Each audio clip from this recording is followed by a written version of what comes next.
Creo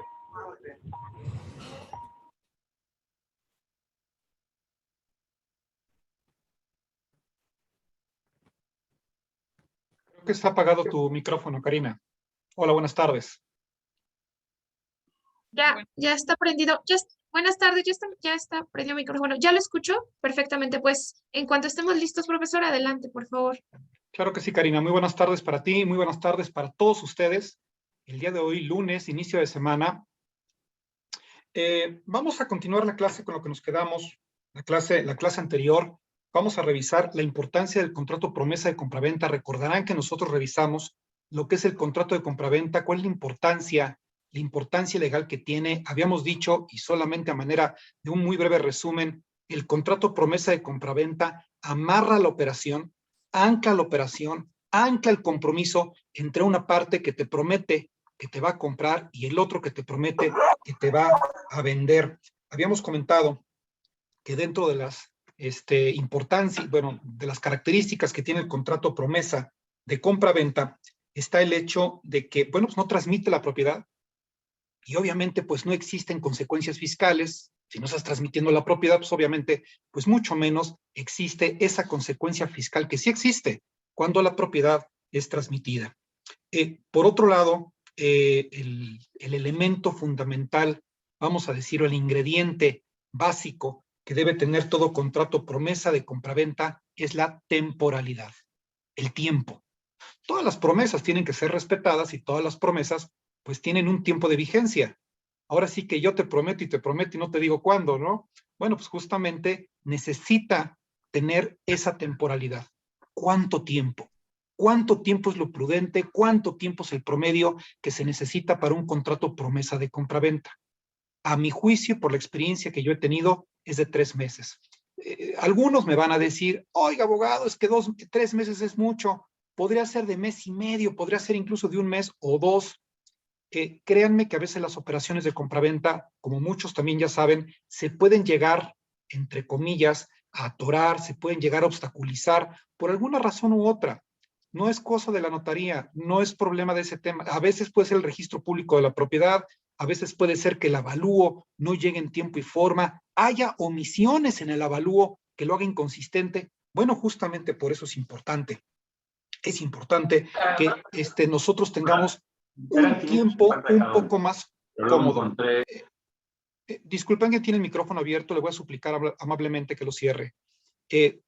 Tengamos un tiempo un poquito más laxo, tiempo un poquito más cómodo, de 3 meses, justamente para no estresar a los participantes, no estresar a las partes involucradas y no estresar tampoco a la notaría. Es una sugerencia que por experiencia yo les hago.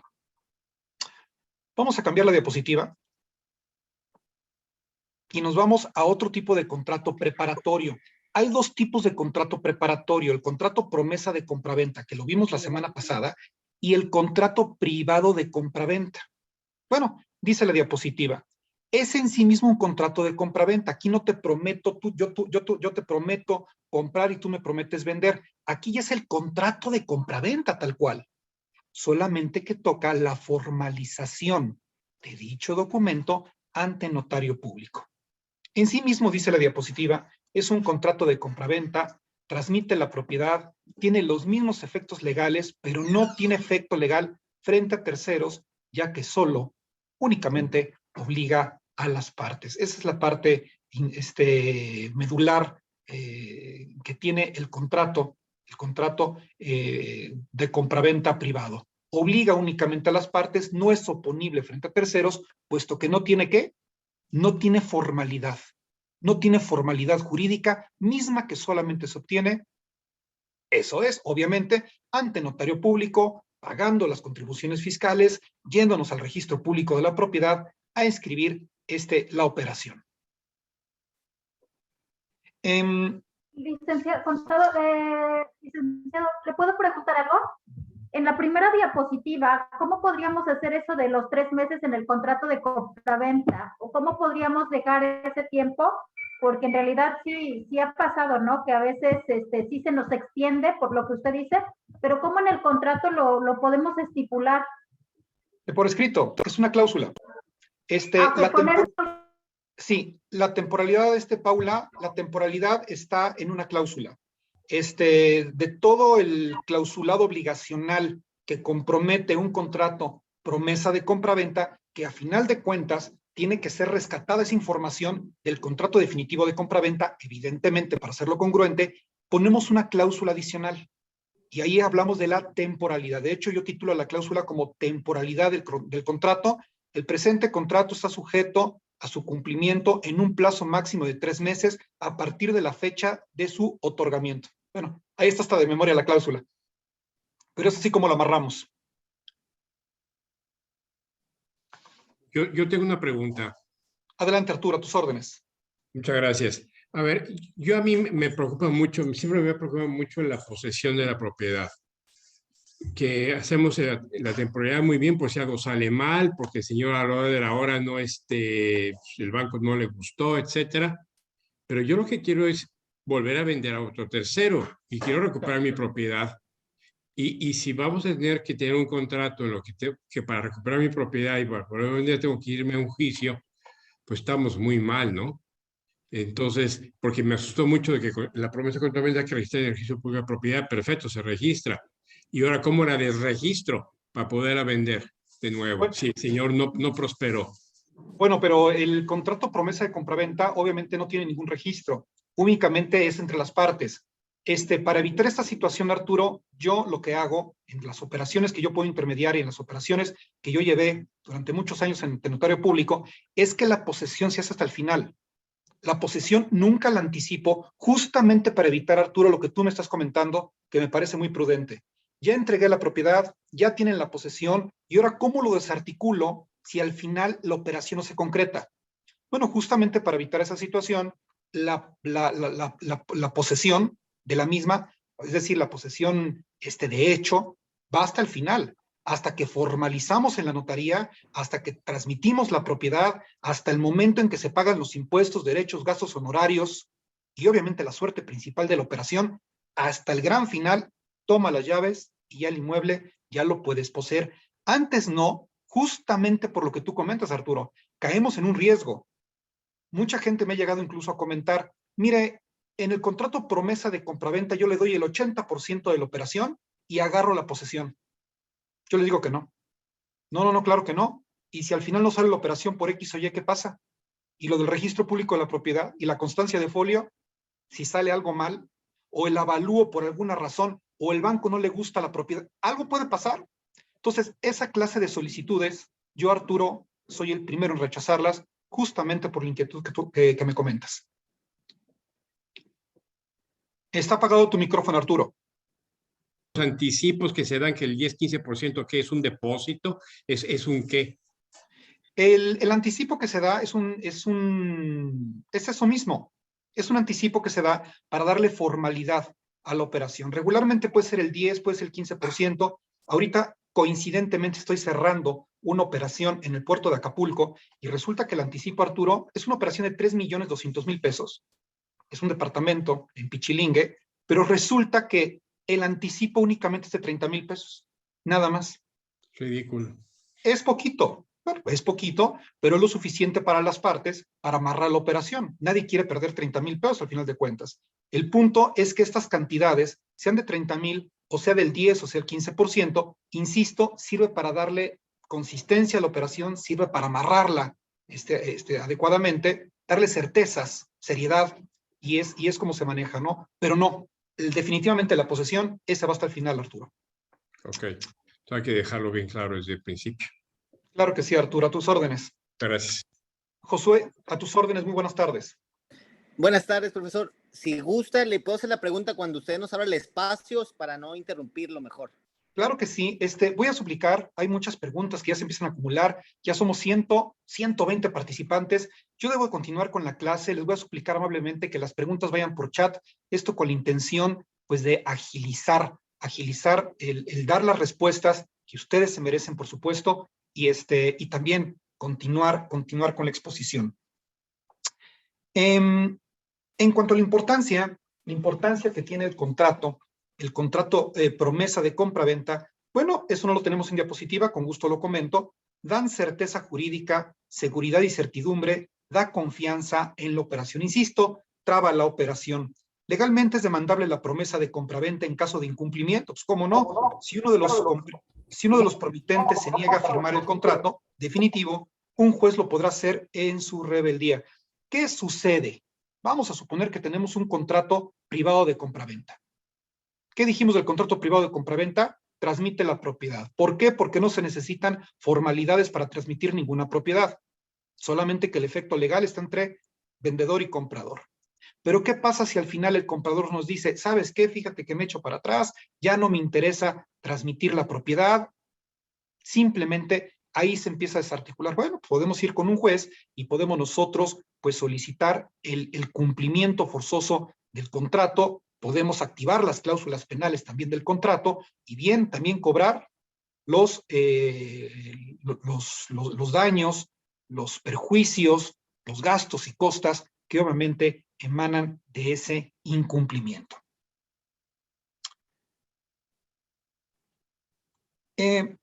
Vámonos con diversos tipos de contratos y vámonos con la primera parte, que es el tema de la permuta. ¿Qué es la permuta? Nosotros ahorita vimos tangencialmente en nuestra exposición el tema de la permuta, cuando hablamos de la diferencia entre compraventa y permuta. Dice el artículo 2327 para la legislación de la Ciudad de México y equivalentes en todos los estados de la República. La permuta es un contrato por el cual cada uno de los contratantes se obliga a dar una cosa por otra. Se observará en su caso lo dispuesto en el artículo 2250, es decir, ese artículo nos viene a recordar lo que vimos en la clase anterior. Si nosotros tenemos encima una operación de compraventa y nos dicen, pero fíjate que te voy a pagar cierta cantidad con una propiedad. Caray, pues ahí preguntamos si es la mayor parte o no. 50% más 1 de la suerte principal de lo que nos van a pagar en efectivo, en dinero, en metálico, tenemos una compraventa. 50% más 1 que nos lo van a pagar en especie, con otra propiedad, con un terreno, con un departamento o con otra casa, estamos ante una permuta. Yo recuerdo haber puesto el ejemplo de una operación que tuve el año pasado, donde justamente de repente la futura compradora me dice, ¿qué cree? Que no ha completo la cantidad ni con el banco, pero ¿sabe qué? Le voy a pagar con un departamento también. Se llama dación en pago. Yo le dije, ¿se puede? Le dije, no, pues claro que se puede, es una dación en pago, habrá que razonarlo en la escritura pública, por supuesto, pero seré curioso, ¿a cuánto asciende el monto del inmueble? Ya me dice que son 2.200.000 pesos, 2.100.000. Dije, perfecto, es menos del 50%, continuamos con la operación de la compra-venta. Si hubiera sido 50 más 1, desarticulo la operación de la compra-venta y migramos a la figura jurídica de la permuta. No me voy a desgastar, no voy a gastar tiempo valioso explicando más temas de la permuta. Les voy a explicar por qué. Porque resulta que la permuta, el tema de la permuta, tiene las mismas reglas de la compraventa. Hay un artículo que se encuentra en la mayor parte de los estados de la República donde dice con claridad, todas las reglas de la compraventa serán aplicadas a la permuta. Ya vimos las reglas de la compraventa. Entonces, apliquen el conocimiento que tenemos de compraventa al tema de la permuta y ahí nosotros tendremos claridad para poder entender cómo funciona una permuta. La parte rescatable de la permuta es el aspecto fiscal. Y les comento por qué. La ley dice que cuando tenemos una permuta, hablamos de dos enajenaciones. Eso está en el código fiscal de cada uno de los estados de la República. Entonces, cuando hablamos de permuta, se preentiende que tenemos dos enajenaciones. Es decir, tenemos derechos y gravámenes recíprocos. En consecuencia, se pagan impuestos, derechos, gastos, honorarios, todos los conceptos de erogación por la transmisión de una propiedad. Y por el pago en propiedad que me están haciendo a mí, es otra transmisión de propiedad. Y por consecuencia, también se pagan impuestos, derechos, gastos, honorarios de naturaleza local y de naturaleza federal, que es el impuesto sobre la renta. En consecuencia, estamos hablando ahí en ese sentido de dos enajenaciones múltiples. Yo había comentado en la clase pasada que incluso un abogado una vez me dijo, sí, las permutas, esas a las que se paga doble. Ya no le dije nada, pero dije, no, ¿cómo se no? Me dice el pasante, oiga, abogado, pero no se supone que se pagan de manera proporcional. O mejor tú, efectivamente se pagan de manera proporcional y no se paga doble. Son 2 enajenaciones. Vámonos rápidamente a atender algunas preguntas que se empiezan a acumular en el chat. Nora me hace una pregunta, es extensa, la leo rápidamente con todo gusto, Nora. En el caso de promesa de compraventa, mi cliente ya no quiere vender su terreno. Se iba a hacer un fideicomiso, pero observamos que el comprado está manipulando el fideicomiso. Mi cliente, por alguna razón, ya no quiere. Mi cliente puede poner ante un juez una cancelación de la promesa de compraventa. Se cometió el error de dejarlos pasar al terreno para poner unas personas ellos a cuidar el predio. ¿Se puede mencionar eso al juez? Claro que sí. Me cuesta trabajo asesorarte con absoluta precisión, porque es un caso muy concreto el que tú me estás presentando en este momento, Nora. Habrá que leer con puntualidad el contenido del contrato promesa de compraventa para saber exactamente qué podemos nosotros demandar ante un juzgado en materia civil del fuero común. Acuérdense, lo que nosotros podemos demandar, el límite de lo que yo puedo demandar está en el contrato privado, en el contrato promesa de compraventa. No sé exactamente qué tenga, pero habrá que leerlo para poder saber exactamente si se puede, no se puede, qué se puede y hasta dónde. En términos generales, claro que sí lo puedes demandar, y esa circunstancia que me comentas al final, no sugiero, debes mencionarla como un elemento de hecho ante tu demanda inicial. Alma dice, ¿es 50 más 1 en efectivo o en el inmueble que dan en cuenta de? Y me preguntan, si gusta, al final de cada tema, yo le ayudo a leer las preguntas, profesor. Karina, muchísimas gracias. Si necesito auxilio, Karina, con todo gusto, te tomo la palabra. Claro que sí. Hasta ahorita voy fluido leyendo las preguntas. Muchas gracias, Karina, por tu apoyo como siempre. Si me da un anticipo y luego no le autorizan el crédito, vamos a suponer al comprador, entonces el vendedor se queda con ese anticipo y el comprador lo pierde. No, claro que no. A final de cuentas, esas circunstancias son justificables ante el contrato. Si no le autorizan el crédito, bueno, es una situación que rebasa completamente la posibilidad o la capacidad del vendedor, ¿no? Del comprador, ¿no? Estas situaciones, estas salvedades tienen que estar justificadas, obviamente, en el contrato. Es posible que haya una penalidad mucho menor, dependiendo de lo que quieran las partes, pero no tiene que perderlo necesariamente por eso. Creo que no debemos interrumpir al licenciado, debemos esperar al momento de preguntas y respuestas. Kika me está diciendo esto. Muchas gracias, Kika, por la consideración.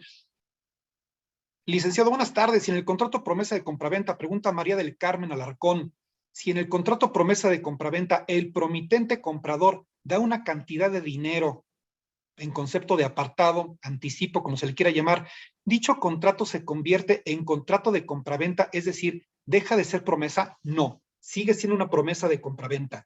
El hecho de que dejemos un anticipo, un apartado, un adelanto por cierta cantidad, no lo convierte en contrato privado de compraventa. Sigue siendo un contrato promesa de compraventa. Los anticipos pueden ser de un porcentaje mayor, puede ser el 10, el 15%, o anticipos muy chiquitos, muy pequeñitos, que también me ha tocado ver, pero no cambia la figura legal el tema de los anticipos.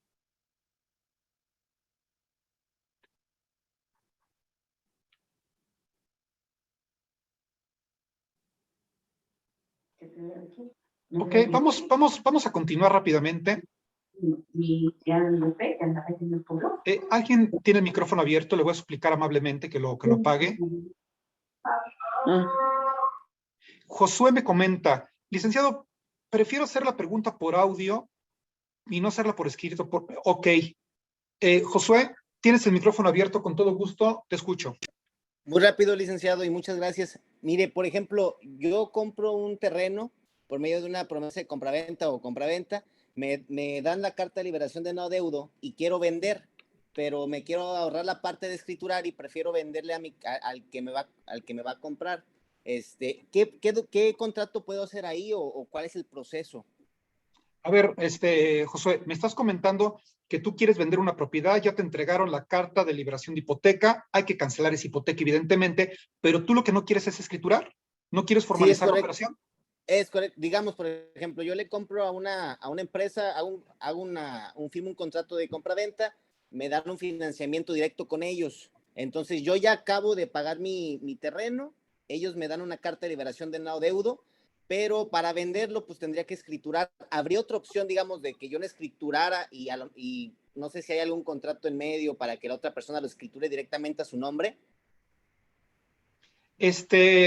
Yo la recomendación, tendría que ver exactamente cuáles son las finalidades que tú persigues ahí, Josué, pero el comentario a grosso modo que yo te puedo hacer es que siempre se tiene que escriturar.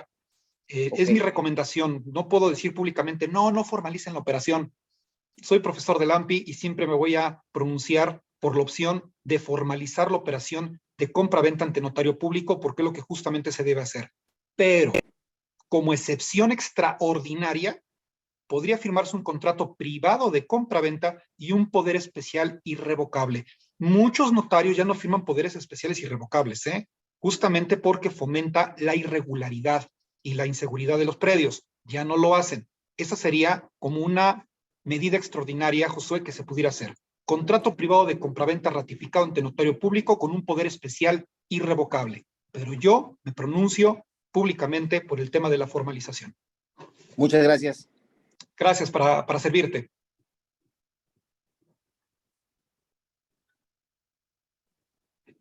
Rafael Guerrero me hace una pregunta con todo gusto. Dice, tengo un contrato de promesa de compraventa, pero tenemos 5 años con él y ni para atrás ni para adelante. ¿Qué va a pasar? Pusimos el contrato hasta que yo pudiera escriturarle. La pregunta es, si me lo puedes decir rápidamente por audio, Rafael, ¿ya demandaste? Sí, licenciado, pedí la nulidad del contrato porque se descubrió que estas personas fueron y ratificaron ante notario sin mi consentimiento. Entonces, en el juicio lo único que hizo el juez fue que anuló la ratificación y dejó el contrato por tiempo indefinido. ¿Qué va a pasar? Dejó el Y es juez. contrato de promesa. El juez dejó como resolución la vigencia del contrato por tiempo indefinido. Así, tal cual, porque está muy raro porque los contratos promesa de compra-venta tienen también su vigencia y pueden llegar a terminar, prescriben. Depende de la legislación, pueden prescribir en 5 años y otros más tiempo, ¿no?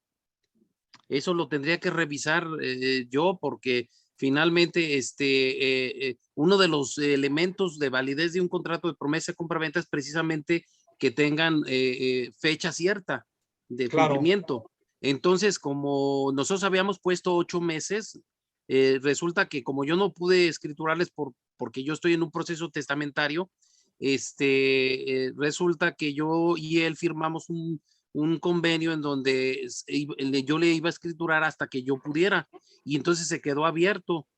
Pero cuando yo descubrí que ellos fueron sin mi autorización a ratificar el contrato ante un notario, resulta que yo pedí la nulidad y en el juicio lo único que fue la resolución que nulificaban la ratificación, pero dejaba vigente el contrato y así en tiempo indefinido. No, bueno, habrá que revisar. Ahí sí, me gustaría darte una mejor respuesta, Rafael. Habrá que revisar el documento, el contrato, habrá que revisar todo el expediente judicial para saber qué fue lo que le orilló al juez, qué fue lo que lo invitó al juez a dar semejante resolución. Se me hace una resolución atípica. Conozco los tribunales de muchos años y es una resolución que yo nunca había escuchado. Habrá que ver qué fue lo que sucedió ahí como para que el juez haya dictado semejante resolución que me parece muy atípica, muy rara, ¿eh? No, y apelamos y él en la apelación la ratificaron, o sea, no revocaron nada, la dejaron así tal cual. Sí, fue confirmatoria. Confirmatorio, pero pues, ahora sí que en un estado de... porque pues no voy a hacer. Bueno, que Rafael, tu abogado tendrá que revisar la situación en que están ahorita y ver si se puede promover un amparo por ahí. Bueno. A tus órdenes, Rafael. Gracias. Miguel Gonzalo, rápidamente contesto, ya dejo las demás pendientes. Con el tiempo hay que pagar los impuestos y quizás hasta recargos y actualizaciones. Claro, Me comentas por el tema este de ahorrarse los gastos de escrituración. Pues sí, al final de la ruta, pues el destino final, el destino manifiesto, es que al momento de que alguien quiera regularizar, pues tiene que pagar impuestos, derechos, gastos, honorarios de manera inexorable. La ley fiscal es una ley que está muy bien hecha, está muy bien diseñada. Me dice un abogado a manera de broma, diabólicamente hecha. No creo que es una exageración, simplemente me parece que está bien estructurada en ese tema. Bueno, vamos a continuar con nuestra exposición y vámonos con el tema de la donación. En cuanto al tema de la donación, el artículo 2332 nos dice lo siguiente: donación es un contrato por medio del cual una persona transfiere a otra gratuitamente una parte o la totalidad de todos sus bienes presentes. Hagan de cuenta que a final de cuentas viene siendo un contrato de compra-venta, pero a título gratuito y con ciertas características, con ciertas salvedades que ahorita voy a apuntar, que son muy importantes. El contrato de donación es la transmisión de la propiedad solamente que a título gratuito.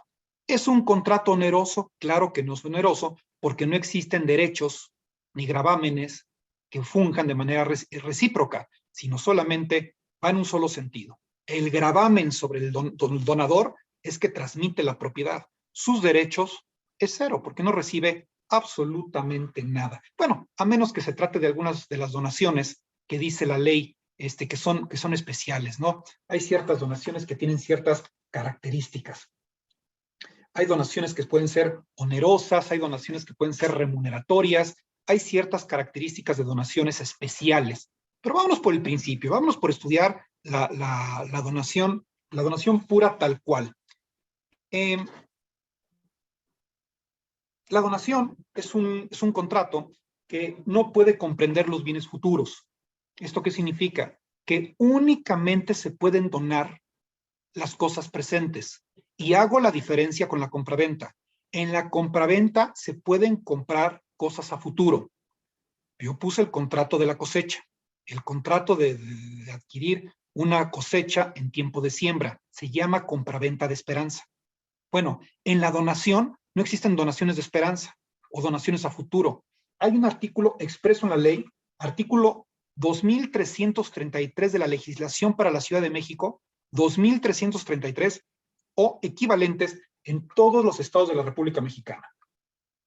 Por otro lado, las donaciones solo pueden tener lugar entre vivos y no pueden revocarse sino en los casos declarados en la ley. Voy a repetir lo que acabo de decir. Las donaciones solo pueden tener lugar entre vivos. Bueno, un estudiante, muy avesado, por cierto, muy buen estudiante, me pregunta, oiga, abogado, pues, ¿cómo que solamente pueden tener lugar entre vivos? Ni modo que entre muertos, ¿no? No tiene sentido. Dije, bueno, es un comentario agudo, pero comento por qué dice solamente puede tener lugar entre vivos. Es un esfuerzo de la ley de tratar de disasociar el contrato de donación, donde es una transmisión de propiedad a título gratuito, disasociarla de las adjudicaciones por sucesión testamentario legítima, donde tiene que haber una persona que ya falleció y sigue siendo una transmisión de propiedad a título gratuito. Hay dos transmisiones de propiedad a título gratuito. La adjudicación por sucesión testamentaria o intestamentaria, donde una persona ya falleció, y la donación, que se da solamente entre vivos. La ley ahí con el artículo trata de hacer la diferencia entre una cosa y la otra. Y dice, no puede revocarse sino en los casos declarados en la ley. A ver, ¿la donación se puede revocar? La respuesta es sí. La donación, por supuesto que se puede revocar. La donación tiene reversa, diría mi profesor. Es una transmisión de propiedad que puede llegarse a revocar siempre y cuando se cumplan ciertos requisitos, siempre y cuando se cumplan ciertos hechos. Un caso de revocación, por ejemplo, viene siendo en caso de ingratitud. Si una persona comete ingratitud en contra de la otra, pues imagínense, yo te estoy donando la casa y encima de todo atentas contra mi familia, atentas contra mi vida, contra mi patrimonio. ¿Me quieres cometer fraude? Bueno, es un caso de ingratitud y en ese sentido yo puedo yo tengo todo el derecho de revocarle la donación a esa persona. Vamos a suponer otro caso de revocación. Yo tengo una familia, es un ejemplo hipotético. Yo me casé, tuve una hija y a mi hija yo le dije, ¿sabes qué, hija? Mira, toma este departamento, te lo voy a donar. Resulta que por segundas nupcias me vuelvo a casar y tengo nueva familia y tengo 2 hijos. O pequeño detalle, nada más que ya no tengo la capacidad económica para poderlos mantener como tenía antes. Entonces, yo le puedo revocar esa donación a mi hija para que yo reingrese al seno de mi patrimonio ese departamento que en su momento yo le doné para poderle dar los alimentos a mis hijos. Por caso de temas de pensión alimenticia, yo puedo revocar las donaciones que yo hice con anterioridad. ¿Por qué?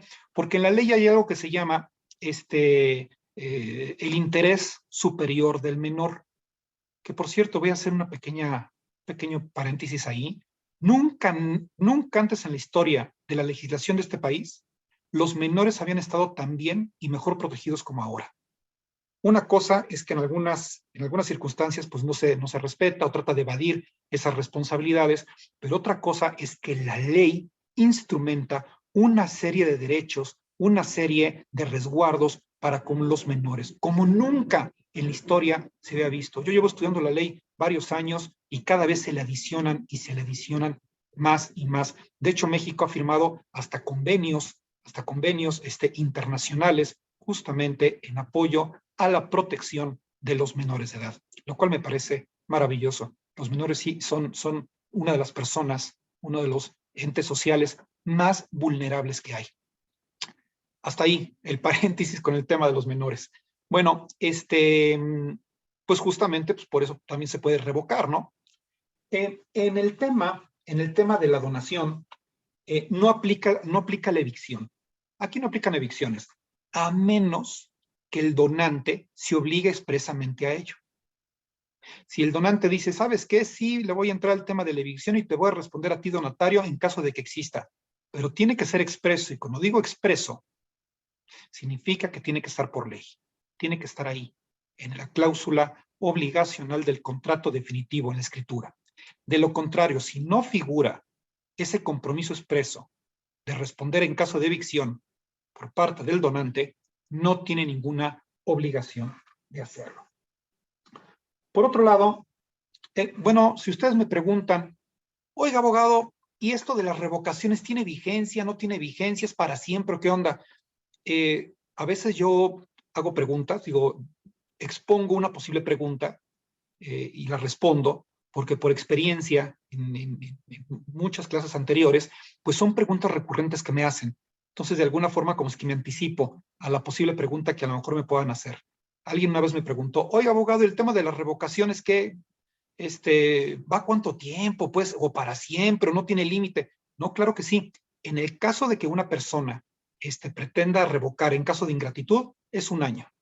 1 año puede revocar en caso de ingratitud. Y de 5 años en el tema de las pensiones alimenticias.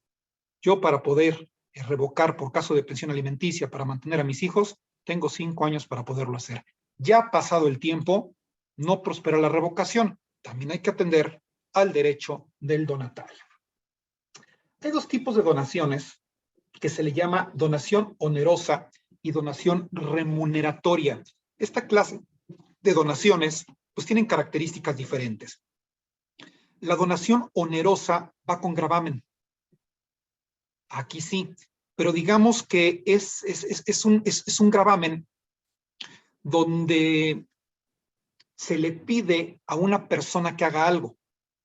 Por ejemplo, un gravamen puede ser, te dono el terreno a cambio de que construyas un albergue para niños pobres. Eso se le llama justamente una donación onerosa. Existen otra clase de donaciones que son las donaciones remuneratorias. Las donaciones remuneratorias pues vienen siendo por servicios recibidos sin que exista necesidad de hacerlo. Una donación remuneratoria se da, por ejemplo, te dono la casa siempre y cuando tú me atiendas en todas mis necesidades hasta mi muerte. soy una persona de 80 años, te voy a donar la casa, pero siempre y cuando tú me atiendas y me cuides hasta el momento de mi muerte. Eso se llama ¿Cómo se llama donación eso, perdón? donación remuneratoria. Ahí tiene como condición, o sea, ahí la remuneratoria es la que no existe una obligación tal cual, sin embargo, es como una carga, ahí lo que se está solicitando. Me estás remunerando con algo y para que yo te pueda donar. Esta clase de donaciones las comento solamente de manera tangencial, porque realmente poquititito nos vamos a topar con ellas. El 99% de las donaciones son las donaciones puras, las donaciones que yo estoy comentando ahorita. La donación tendría que ser, para que no genere impuesto sobre la renta, tendría que ser de padres a hijos, de hijos a padres, de abuelos a nietos y de nietos a abuelos. Es decir, en línea recta o entre cónyuges. Es así como funciona la donación. Las donaciones, de lo contrario, generarían impuesto sobre la renta. Alguien por ahí una vez me preguntó, oiga, abogado, pero es que es imposible que genere impuesto sobre la renta. Bueno, ¿cuál es la lógica de que me dices que es imposible que genere? Dijo, porque a final de cuentas, ¿cuál es la contraprestación? ¿La contraprestación cuál es, abogado? Cero. Estamos hablando de pérdida, ¿no? Así es. Y en consecuencia, ¿por qué genera un impuesto sobre la renta? Si es que la donación no se hiciera de hijos a padres o de padres a hijos, de ascendientes a descendientes y descendientes a ascendientes. Bueno, porque no se paga impuesto sobre la renta por enajenación de bienes inmuebles. Se paga impuesto sobre la renta por adquisición de bienes inmuebles, que es diferente. Y es ahí donde ese impuesto puede ser soberanamente muy alto, puede ser un impuesto abiertamente muy agresivo y el cual, pues ahí sí, recomiendo ampliamente no pagar. Recuerden que tenemos dos impuestos sobre la renta, impuesto sobre la renta por enajenación de bienes inmuebles, el tradicional, el que todos conocemos, el que tiene que pagar el vendedor, e impuesto sobre la renta por adquisición de bienes inmuebles, que es el que podría llegar a pagar incluso un donatario en caso de que la donación no se hiciera entre ascendientes y descendientes y viceversa, o entre cónyuges, porque ahí sí está exento de todo a todo, ahí no pagas nada, pero de lo contrario sí lo tendrías que pagar. Ese impuesto sobre la renta por adquisición, que es diferente al de la enajenación, pues sí lo tiene que pagar el adquirente, lógicamente, y tendría que pagar el 20% directo entre la diferencia del valor de la contraprestación y el valor del avalúo. ¿Cuánto es el valor del avalúo? 3 millones de pesos. ¿Cuál es el valor de la contraprestación en el caso de la donación? 0. ¿Tengo que pagar 20% sobre 3 millones? ¿Eso me está diciendo? Sí, así es. Es muchísimo. Pues te están regalando 3 millones de pesos, pues 20% vengan para cada impuestos, ¿no? Es extremadamente alto, razón por la cual, pues obviamente, nadie celebra esta clase de operaciones. Todas las operaciones de donación que yo he visto en mi vida, todos son entre ascendientes y descendientes y viceversa y cónyuges, pues con la intención, obviamente, de no enfrentar semejante impuesto tan bárbaro, tan alto. De allí en fuera se paga igualito todo, ¿eh? De allí en fuera se tiene que pagar los impuestos locales, impuestos, derechos, gastos honorarios, están exactamente tasados igualito como si fuera una compraventa. ¿Por qué? ¿Cuánto es la donación? 5 millones de pesos. Perfecto. Sobre 5 millones de pesos, entonces vamos a tasar los honorarios del notario. Agarra el mismo renglón de la tablita. El impuesto traslativo de dominio, 5 millones, agarra el mismo renglón de la tablita, porque son tablas al final. Gastos, el avalúo, ese es el 1 al millar, es exactamente la misma cantidad por 5 millones. Y no paga impuesto sobre la renta, insisto, solamente si se cumple la circunstancia de hacerlo entre familiares. De lo contrario, pácatelas. Ahí sí tendría que pagar el impuesto. Rápidamente, Ángel, levanta la mano. A tus órdenes, Ángel. Ángel a la 1, Ángel a las 2.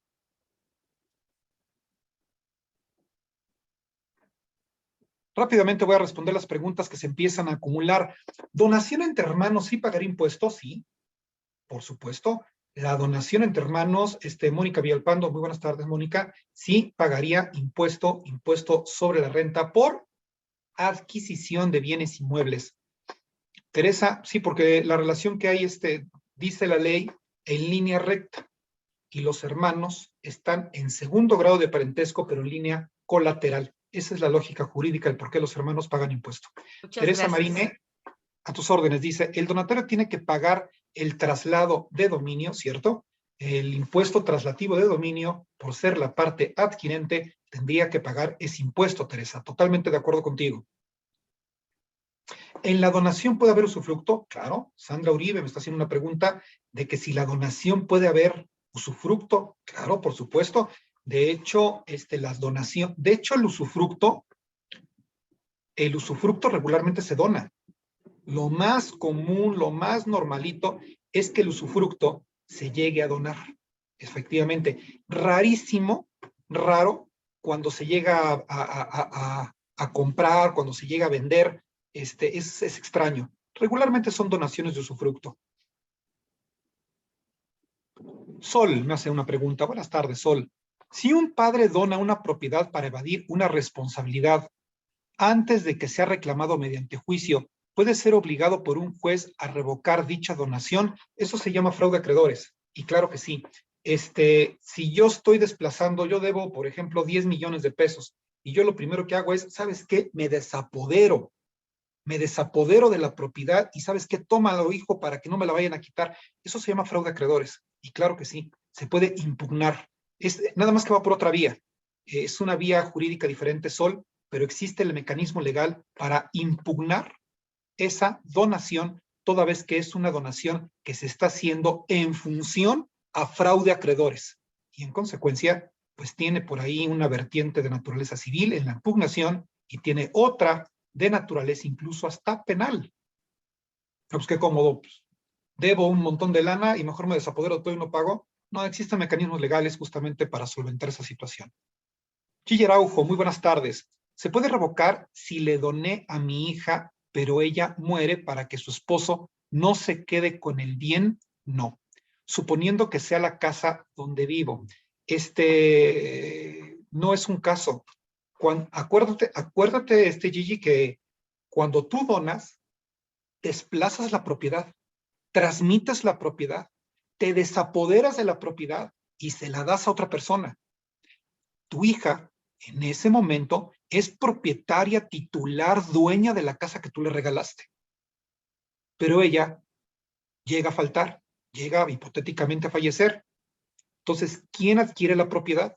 La propiedad la adquieren sus herederos testamentarios o herederos legítimos, que en este caso viene su esposo. Aquí no es un tema de revocación.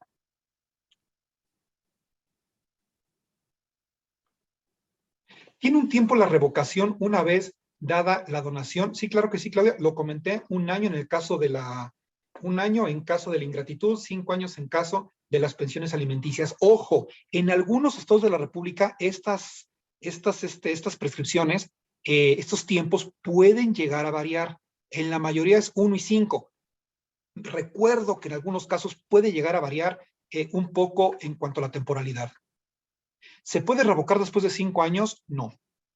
Después de 5 años ya no. Por lo menos en la Ciudad de México y en la mayoría de los estados ya no. En otros varía. Kika, en el caso del matrimonio, casados por sociedad mancomunada, sociedad conyugal, uno de ellos recibe una propiedad en donación.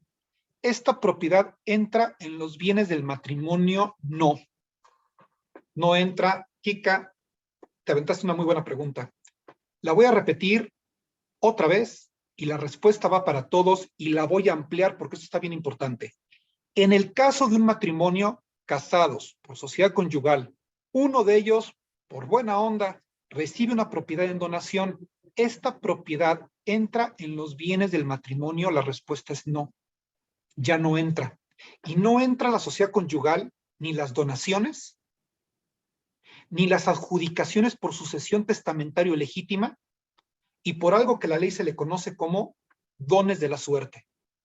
Si te sacas la lotería, vamos a suponer, te sacas la lotería, el producto del premio mayor no lo tienes que compartir. Es decir, todo aquello que tú obtienes a título gratuito, sea por don de la suerte, sea por donación o sea por herencia, no entra en las sociedades conyugales. Antes la sociedad conyugal, debo yo comentar, que era una especie como de embudo, vamos a decirlo así, una especie de embudo que se tragaba todo, se comía todo, todo lo que le quisieras meter, todo entraba.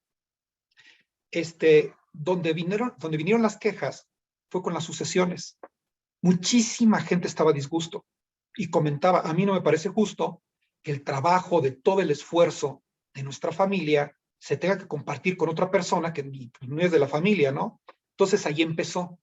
Queremos que el trabajo y el esfuerzo de la familia permanezca en el seno de la familia. Ya si aquel lo quiere compartir, bueno, pues que lo comparta, pero no de entrada, no forzosamente.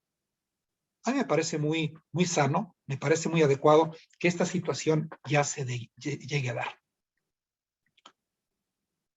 Voy a responder una pregunta más para continuar ya con la clase. Licenciado, ¿una propiedad producto de una donación se puede vender? ¿Quién tiene el derecho sobre la propiedad? Bueno, pues, si es una donación, si es una donación, ¿se puede vender? Claro que se puede vender. Por supuesto, como acabo yo de comentar, se desplaza la propiedad, tú eres el dueño de esa propiedad ahora, claro que la puedes vender cuando tú lo quieras, cuando tú lo decidas. Nada más que sí voy a recomendar encarecidamente que exentes el impuesto sobre la renta. Eso sí, porque el impuesto sobre la renta, si no lo exentas, va a salir como lumbre, va a salir bien caro. Ese es el pequeño detalle. ¿Por qué? Porque es el costo de adquisición, ¿cuál fue, Janet? 0. Significa que la ganancia gravable va a ser gigantesca. Hay que estar abusados, nada más con ese detalle, Janet.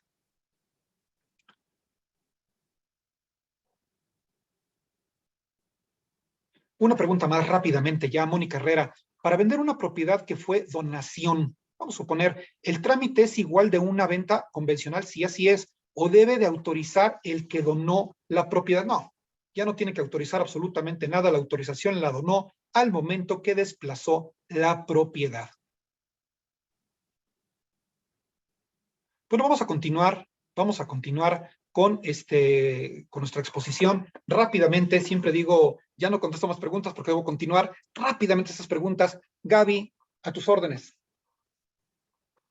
Hola, maestro, buenas tardes. Una pregunta. Si yo hice una donación de un inmueble a nombre de un menor de edad, Sí. de una persona como tutora, Sí. pero en el documento que me dieron en la notaría, esa persona aparece como dueña ya del inmueble, no aparezco yo. Ante el registro público de esa casa ya aparece el nombre de la tutora del menor. Y esta persona ya falleció. ¿Qué pasa ahí? Pero hay un detalle. Le donaron al menor de edad, ¿no? Yo le doné una propiedad a uno de mis hijos. Ok. Es menor de edad. Ok, es menor de edad. El punto es que ella, y por otro lado, este menor de edad tiene una tutriz. O tutora, El pues. notario nos pidió que quedara una persona como tutora en caso de que yo falleciera. Perfecto. Entonces se quedó mi mamá. En este caso, la tutora no puede vender la propiedad. No la puede desplazar. Quedó inscrita en el registro público de la propiedad a título de tutora, de tutriz, como representante del donatario, que en este caso viene siendo tu hijo. Nada más. La tutora únicamente tiene la función de representar y de gestionar actos de administración, que ahorita vamos a ver poderes, por cierto, actos de administración en representación de tu hijo. Pero el dueño, así como me estás comentando las cosas, el dueño titular es tu hijo y él podrá hacer de esa casa lo que él guste cuando cumpla la mayoría de edad. Ok, y otra cosa, ella ya murió, la tutora legal de mi niño ya murió, sí. Entonces ¿ahí qué se hace? ¿Aún sigue la donación tal cual? Sí, la donación persiste tal cual, nada más que ya tenemos ausencia de tutriz. Ya no tenemos tutriz. En este momento, esa ausencia no invalida de ninguna forma la relación contractual de la donación. Esa persiste. Aquí lo que valdría la pena hacer es que tú hicieras un testamento, Gaby, donde en ese testamento se nombrara algún tutor o una tutriz en reemplazo de tu mami. Para que Perfecto. en caso de que llegaras a faltar, que Dios, por supuesto, no lo quiera, tu hijo, al momento del fallecimiento, tenga un tutor o una tutriz que lo represente. Por el tema de la seguridad jurídica que tiene la donación, despreocúpate, tu hijo tiene su casa y la podrá disfrutar a plenitud a la mayoría de edad. Otra cosa, a ver, yo fallezco en este momento y ese documento se queda sin una tutriz, ¿qué sucede? Va a ser materia de sucesión. Va a ser materia de sucesión legítima, Gaby. Ahí se tendría que nombrar un tutor o una tutriz de manera intestamentaria. Ok, perfecto. Ahí tendríamos Gracias. tendría que revisar más el caso concreto para darte los pasos punto por punto qué es lo que tendría que suceder. A grosso modo, pues abriría una sucesión intestamentaria y la intestamentaria, pues alguna persona muy allegada a ti tendría que solventarla. Ok, gracias. Gracias a ti por participar. Vamos a continuar. Vamos a continuar. Joel, Maritza, aguánteme por favor tantito con las preguntas. Mil disculpas. Debo continuar con la exposición. Tenemos un temario bueno, este seminario, ¿qué les digo? Este seminario lleva de todo, ¿eh? Lleva mucha información, lleva muchos datos, lleva mucho conocimiento y invariablemente siempre hemos nosotros terminado con el temario. No se me olvida, Joel, no se me olvida, Maritza, en el siguiente corte, en la siguiente ventana de preguntas y respuestas, por favor, ustedes son los primeros, Joel y Maritza, para responder sus preguntas. Vámonos con el contrato de mandato, debemos avanzar. Los mandatos pueden ser, es otro contrato, el contrato de mandato. Vamos a ver básicamente en este seminario, vamos a ver 5 tipos de contrato. Contrato de compraventa, contrato de donación, contrato de permuta, contrato de mandato y de arrendamiento inmobiliario. Bueno, pero vámonos con el mandato. En cuanto al tema del mandato, dice el texto del artículo 2546. El mandato es un contrato por el que un mandatario se obliga a ejecutar por cuenta del mandante los actos jurídicos que éste le encarga. A final de cuentas, el mandatario es una especie de lleva y trae. Yo necesito que tú hagas algo, yo no lo puedo hacer de manera presencial, de manera inmediata, entonces yo te voy a encargar a ti que tú lo hagas en representación mía. Así funciona. El mandato es un poder. Hay una diferencia que sí quiero comentar entre el poder y el mandato, porque luego se confunde. Piensan que el poder es lo mismo que el mandato y mandato es lo mismo que el poder. Y sí existe alguna diferencia. El poder viene siendo la suma de facultades que se encuentran consignadas en el mandato. El mandato es el contrato. El mandato es el papel. Es el contrato. El mandato es el documento. En otras palabras, que nosotros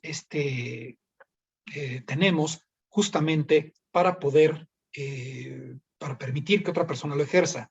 El poder, los poderes, es la suma de facultades que están consignados dentro de ese contratito que se llama mandato. Dice el texto, los mandatos pueden ser en escritura pública o privados. La ley de hecho permite los verbales. El mandato puede ser, pues básicamente para cualquier acto lícito. En ese sentido, el artículo 2554 para el Código Civil de la Ciudad de México y equivalentes en toda la República nos habla acerca de cuáles son las características que deben tener los mandatos y cuáles son los niveles, vamos a decirlo así, el nivel de mandato que puede llegar a haber. Bueno, lo voy a empezar a explicar. Existen básicamente 3 niveles de mandato. Mandato para pleitos y cobranzas, para actos de administración y para actos de dominio. Esto es importantísimo conocerlo en la elaboración de los contratos.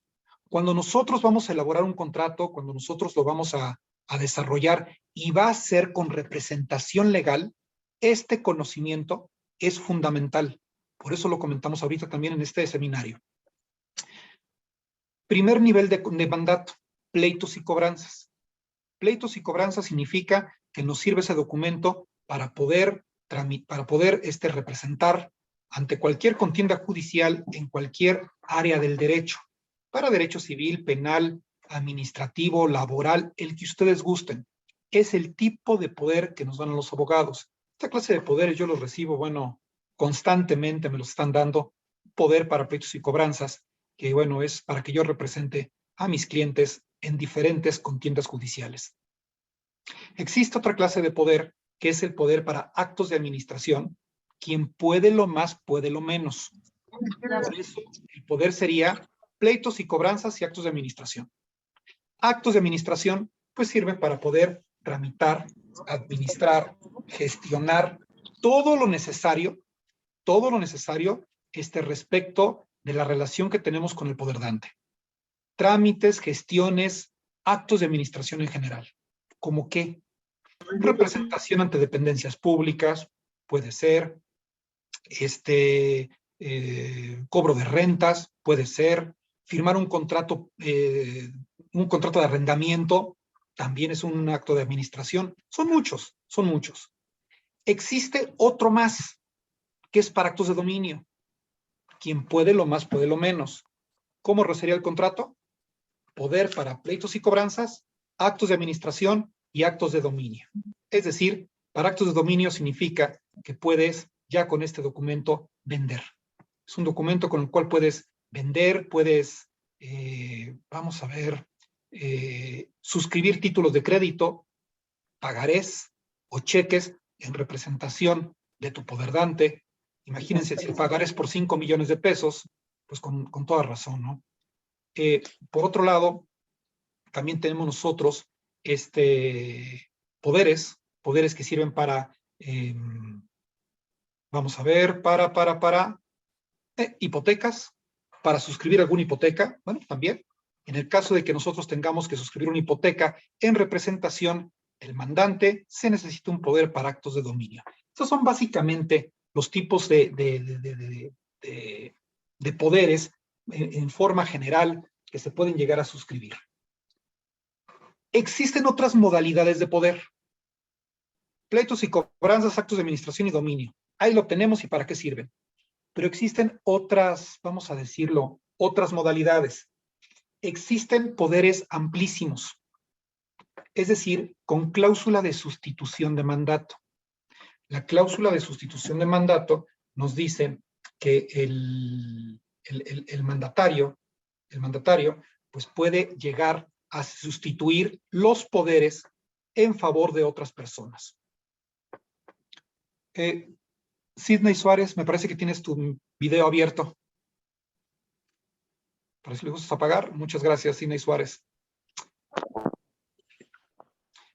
Se llama cláusula de sustitución de mandato. ¿Qué significa? Que si una persona a mí me da un poder y tengo cláusula de sustitución de mandato, significa que ese mandato yo lo puedo sustituir en terceras personas. Si yo tengo un poder para actos de administración, pues significa que también puedo delegar ese mismo poder en otras terceras personas también para que tengan las mismas facultades para actos de administración igual que yo. En cuanto a la manera como tenemos que suscribir un mandato, bueno, esto se puede suscribir ya sea ante notario público, o ya sea, puede ser ante notario público, o puede ser incluso de manera personal, en un contratito ahí de papelería, en un poder de papelería. Esto depende de la cuantía y depende de la especialidad del acto jurídico. Si nos vamos a la cuantía, pues dice la ley que si nosotros tenemos un negocio jurídico por más de 1000 UMAS, más de 1000 unidades de medida actualizada, significa que es a partir de 1000 UMAS para arriba, es ahí donde nosotros tendríamos que hacerlo ante notario público. Me parece que la UMA, hasta el cierre de esta edición, está en poco más de 9 pesos, me parece que son poco más de 90,000 pesos al cierre de esta edición. Abajo de las 1000 UMAS, bueno, significa que lo podemos hacer de manera particular, un poder esos de papelería, sin ningún problema, dependiendo la especialidad. Eso es en cuanto a la cuantía. Pero si obedecemos a la especialidad, no siempre se cumple, ¿eh? Por ejemplo, si vamos al Archivo General de Notarías y solicitamos una copia certificada de una escritura, Resulta que la copia certificada nos cuesta 3,000, 4,000 pesos en el archivo, 5,000 por mucho, dependiendo qué tan grande sea, ¿no? Pero en promedio son unos 3,500 pesos, vamos a suponer. Bueno, nos piden un poder ante notario público, poder para pleitos y cobranzas y actos de administración ante notario público. Oye, pero pues la cuantía son solamente 3,500 pesos, está muy lejos de los más de 90,000 pesos que de acuerdo a la ley me exige para que sea, sí, pero también obedece la especialidad del mandato. En cualquier archivo general de notarías, el que ustedes quieran, es necesario que le presenten al archivo, pues obviamente esta clase de poder. Si no tenemos ese poder para actos de administración ante notario, no les van a entregar absolutamente nada, por más que la cuantía esté muy por debajo de lo que establece la ley, porque obedece a la naturaleza del acto jurídico. Rápidamente, ya está viendo otra vez una serie de preguntas. Maritza, a tus órdenes. Buenas tardes. Buenas tardes. Profe, lo que sucede es que lo que le iba a preguntar precisamente, ya está fuera del tema, hablábamos del caso de la donación. Me quedó una duda con respecto a cuando la persona, el donante, ya entrega la casa en donación bajo cualquier, bueno, se hizo ya el acto jurídico y ya el donatario tiene la casa en donación, ¿de acuerdo?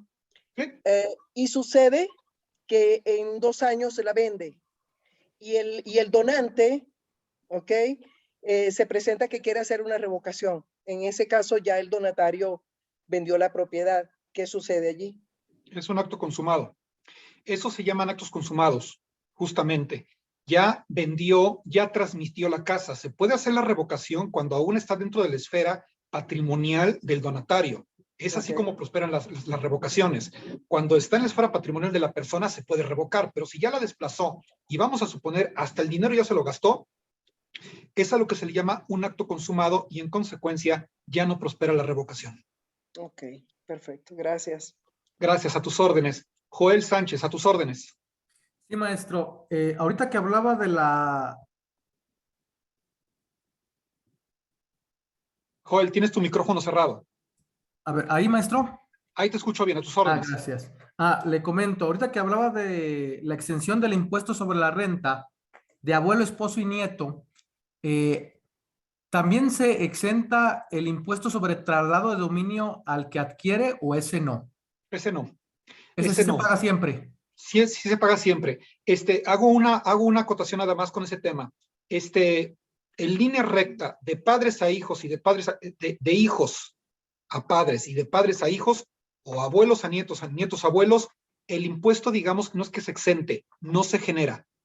Es un impuesto que propiamente no se genera por existir una pérdida y no hay ganancia gravable.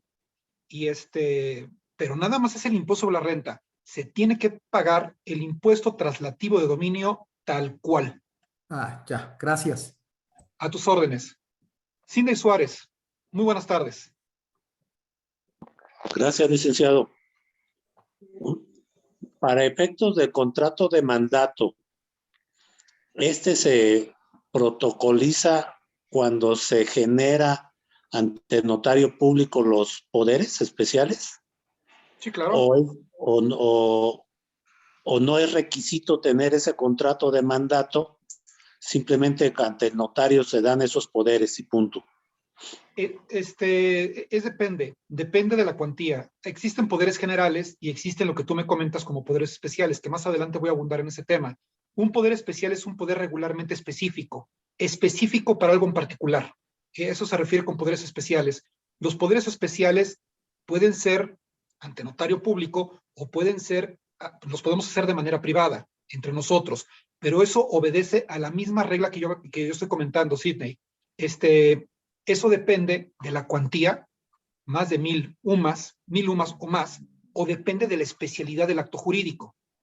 Podría ser de manera privada o podría ser ante notario público, depende de las necesidades y de las características de la operación. Ok, nada más para ver si entendí. Sí. El poder notarial para actos de dominio, administración y pleitos y cobranzas, ese poder notarial no requiere previamente un contrato privado de mandato. No, Ok. no lo requiere. El contrato de mandato es en sí mismo el poder notarial. El poder notarial viene siendo un contrato de mandato protocolizado ante notario. Ok, está muy bien. Con eso es suficiente. Gracias. Gracias, Sina, a tus órdenes. José Luis, de Remax. Buenas tardes. Licenciado, buenas tardes, mucho gusto. ¿Sí me escuchan ahí? Te escucho fuerte y claro, tus órdenes. Licenciado, en la oficina nos ha pasado hemos tenido problemas con los mandatos, ¿no? Nos ha llegado mucha gente con mandatos con las facultades de actos de administración, actos de dominio y pleitos y cobranzas, ¿sí? Efectivamente lo pueden representar ante la firma del contrato privado de compraventa o la firma de promesa de compraventa. ¿Sí? Inclusive pueden firmar hasta la escritura ante notario público. Si tienen Pero facultades, claro. Los recursos, ahora los notarios no están permitiendo que caigan a la cuenta del poderdante. ¿Quién dio el poder? Al quien le dieron el poder. El mandatario. El mandatario, perdón. Ya no está permitiendo el notario que caigan los recursos a la cuenta del mandatario. Ahora están solicitando, en algunos casos, esto es muy nuevo, sí, que exista otra facultad, la cual se llama, que permitan celebrar operaciones y títulos de crédito. Sí.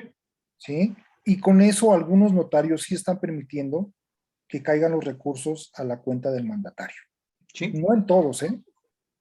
Totalmente de acuerdo contigo. Pero era un paréntesis que quería hacerlo notar, ¿no? Porque, sobre todo aquí en la Ciudad de México, Estado de México, ya no están permitiendo solo con esas 3 facultades, ¿no? Algunos notarios, y no digo algunos, poquitos, ya varios notarios lo están haciendo justamente para darle certeza. Necesariamente tiene que ser pleitos y cobranzas, actos de administración y dominio, si es que sirve para desplazar la propiedad en favor del que estás representando.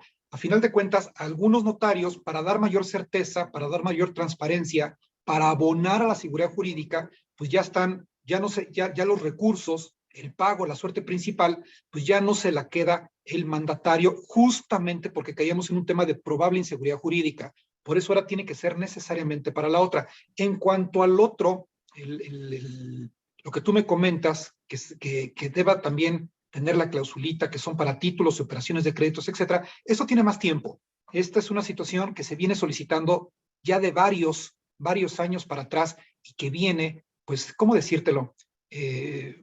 Si lo dice, qué bueno, y si no lo dice, no significa que no se pueda, porque actos de dominio, pues la ley lo entiende muy claro en el párrafo 3º del artículo 2554. Sin embargo, los notarios han hecho un trabajo de precisión. Eso te lo digo por experiencia. El Colegio de Notarios, sobre todo aquí el de la Ciudad de México, ha sido muy incisivo y ha mandado circulares a los notarios donde tienen que abonar más al tema de la precisión en cuanto al texto de que tiene el mandato. Entonces, por eso que ya aparecen justamente, pues, las salvedades que tú me estás comentando, ¿no? Sí, de hecho también en los créditos que otorgan los bancos están pidiendo también que los mandatos sean muy recientes. Sí, bueno, esa es la otra que, por cierto, más adelantito me voy a referir al tema justamente de la vigencia. Ok, muchas gracias, licenciado. Gracias, para servirte. Norma, a tus órdenes, buenas tardes. Sí, buenas tardes, licenciado. Disculpe, una pregunta. Cuando se trata de hacer una promesa de compraventa y ambas partes están en diferentes estados de la República, ¿ahí cómo se procede? Ante la firma en notarial, ¿cómo se procede si una de las partes no está en el estado en la que se va a firmar la promesa? Se puede hacer 2 cosas. Se puede hacer por poder, sin ningún problema. El poder se puede suscribir perfectamente en el estado donde cada persona se encuentra. Esos poderes enviarlos por correo certificado y obviamente que sus respectivos representados los representen al momento de celebrar la promesa de compra-venta. Se puede hacer a través de un mandato. un poder para actos de administración en el caso de la persona que vaya a comprar y un poder para actos de dominio, obviamente, para la persona que pretende vender. Eso es por un lado.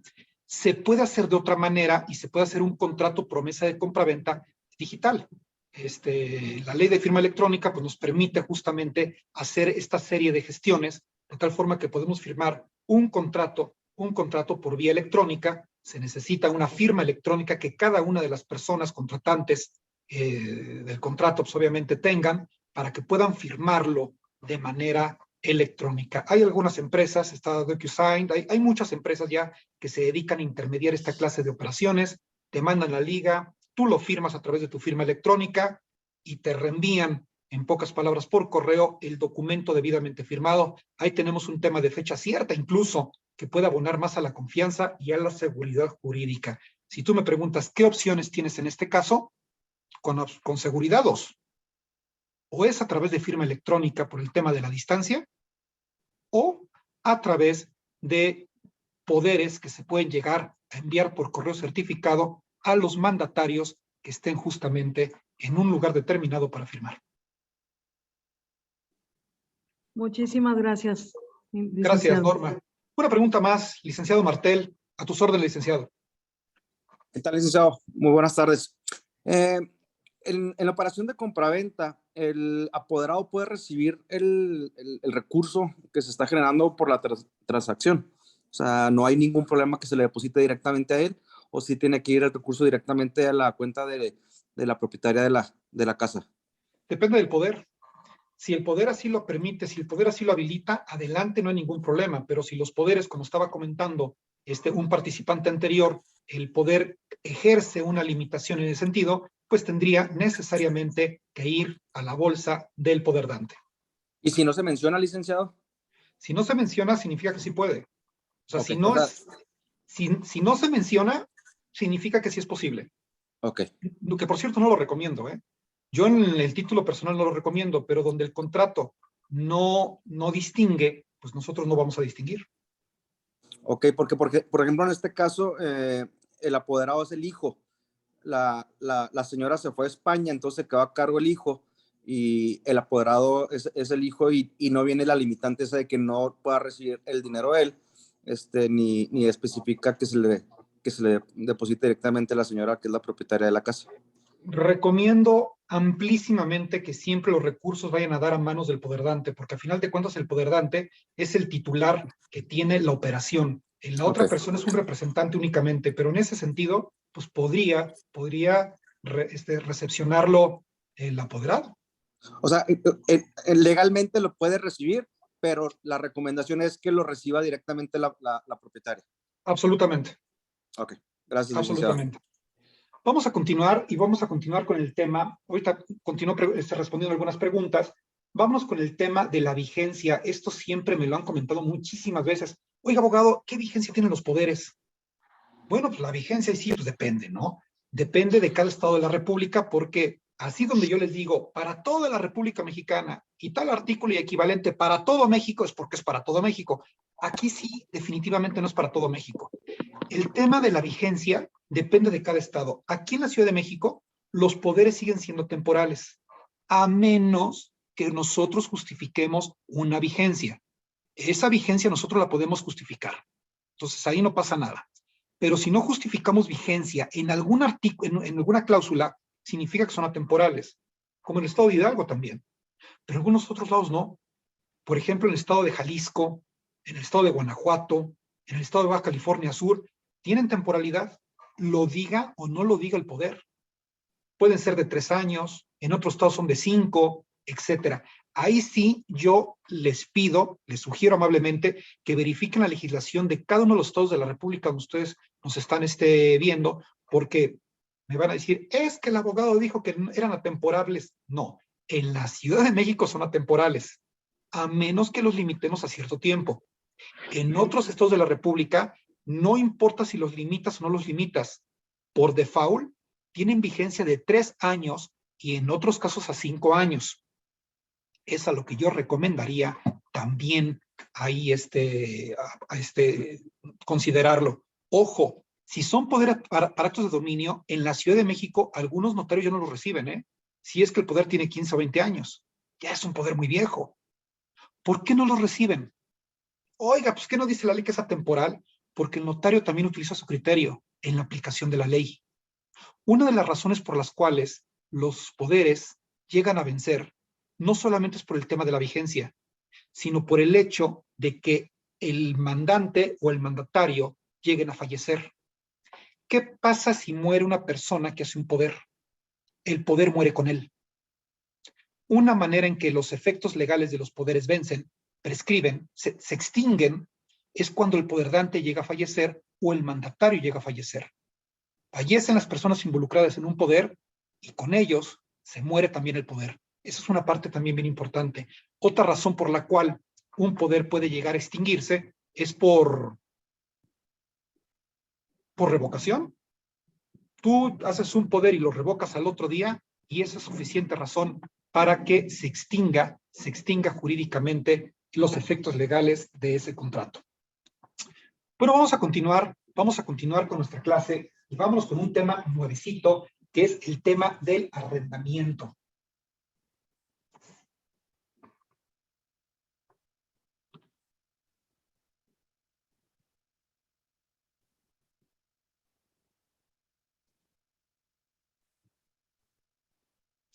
El contrato de mandato. Dice, en cuanto al arrendamiento. Arrendamiento, artículo 2398, nos dice, el arrendamiento es un contrato mediante el cual las partes contratantes se obligan recíprocamente, una a conceder el uso o goce temporal de una cosa y la otra a pagar por ese uso o goce un precio cierto, un precio en dinero. Aquí nosotros estamos hablando de que tratamos de obligaciones que deben ser equivalentes. No voy a gastar tiempo importante, tiempo valioso que tenemos en describir, pues, qué es un contrato de arrendamiento. Todos sabemos ya qué es un contrato de arrendamiento, así que pasamos a la siguiente diapositiva. Vámonos con algunas disposiciones generales de esta clase de documentos. Nos dice, por ejemplo, en cuanto a la disposición del tiempo. No puede ser menor a 1 año en casa, habitación, comercio que no exceda de 20 años por razones de certidumbre y seguridad. Si no lo determina el contrato, este puede terminar en cualquier momento. Si se trata de comercio, no puede exceder de 20 años. A ver, aquí yo quiero hacer una precisión. Mucha gente me ha dicho, oiga, abogado, yo quiero rentar mi casa por 6, 7 meses. Y ahí va, el arrendatario también quiere estar por 6, 7 meses porque se va de viaje. Estamos obligados, porque dice la ley, 1 año forzoso, a como dé lugar nos tenemos que aventar 1 año, por lo menos el primero. Ya sé que la ley dice 1 año forzoso y la ley está hecha, pues en atención, vamos a decirlo así, en atención a procurar la defensa y a procurar la salvaguarda del arrendatario. Pero si lo queremos hacer por menos, nada pasa, ¿eh? Nosotros hemos tenido varios contratos que hemos litigado por incumplimiento y son contratos a 6, 7 meses y tienen plena eficiencia jurídica, ¿eh? Plena eficiencia legal. Así que no tengan miedo en firmar contratos por 6, 7 meses. Entendemos y entiendo bien que la ley dice 1 año forzoso, sin embargo, cuando involucramos esa operación en un tribunal, no pierde ninguna eficiencia. Precio. Puede ser una suma de dinero o en especie que sea cierta y determinada, que exista y que sea específica en cantidad, calidad, etc. Eso en cuanto al tema del precio. Bueno, pues sí, el precio tiene que ser en una suma de dinero, pero no estrictamente en dinero, no necesariamente. Puede ser también en especie. El uso y la costumbre dice, págame en dinero y cada mes. Ese es el uso y la costumbre. Pero realmente puedes pagar cada mes, cada 15 días, cada semana, diario, cada 2 meses. La ley realmente, pues, no te lo... Te habla de periodicidades, pero no te refiere a que tenga que ser necesariamente cada 30 días. Es por un lado. Y por el otro lado, bueno, pues también puede ser en especie, aunque el uso y la costumbre, que también es fuente del derecho, podría llegar a ser incluso en especie. Bienes susceptibles de rentarse. Bueno, Muebles e inmuebles, todos aquellos que no se consumen, no se disuelven con el tiempo. Tenemos que entender que los bienes fungibles son los que se disuelven con el tiempo, como es el dinero, probablemente. Los bienes que no se disuelven con el tiempo, pues vienen siendo los bienes muebles e inmuebles. No se puede rentar, evidentemente, los inmuebles que la ley sanciona, como lo son los monumentos, bienes públicos, patrimonio cultural, parques y derechos personales. Pues obviamente no. Un monumento, pues obviamente no se puede rentar. Evidentemente hay ciertos inmuebles que están fuera del comercio. Arrendamiento de bienes públicos, tales como oficinas, bodegas, inmuebles en general, son de uso público y son tema de derecho administrativo. A ver, los inmuebles que tiene el gobierno de la Ciudad de México o el gobierno de San Luis Potosí o cualquier otro estado, ¿los puede llegar a rentar? El gobierno federal, ¿los puede llegar a rentar? Claro que sí, por supuesto. ¿Quién dice que no puede rentarlos? Por supuesto que los puede llegar a rentar, pero estos ya son temas de derecho administrativo. Un ejemplo, vamos a suponer, es rentar el castillo de Chapultepec. No crean que todo, espérense. No vayan a decir, es que el profesor dice que está en renta. No, un momento. Nuestro museo, propiamente dicho, Museo Castillo de Chapultepec, hermoso para mi gusto, por cierto, en la parte de arriba tiene un alcázar. Es una zona con jardín y tiene, para mi gusto, una de las vistas más privilegiadas de la Ciudad de México. Bueno, hay un espacio en el alcázar, una pequeña parte en el alcázar, que ese espacio sí es susceptible de rentarse a los particulares para hacer eventos privados, controlando la cantidad de asistentes, para cierta clase de eventos, presentaciones de libros, cosas de esa naturaleza. Sí es posible, pero solamente esa área del alcázar es lo que se puede llegar a rentar. Esto es tema de derecho administrativo y estoy poniendo el ejemplo para ilustrar el hecho de que pues se pueden llegar a rentar bienes de apropiación pública, incluso como museos, siempre y cuando se respeten las condiciones en que se renten. Por cierto, hay cierta prohibición de rentar a los funcionarios públicos que tengan en su resguardo los bienes inmuebles. No los pueden rentar, ya que evita el manejo discrecional de los mismos y, en consecuencia, actos de corrupción. Pues sí, pues imagínense, la persona que tiene a su resguardo el Museo Castillo de Chapultepec, ¿esa misma persona puede rentar? Obviamente no. Tendría que rentar otro funcionario público para que en todo caso se pueda llegar a dar pues, el servicio de renta por algunas horas.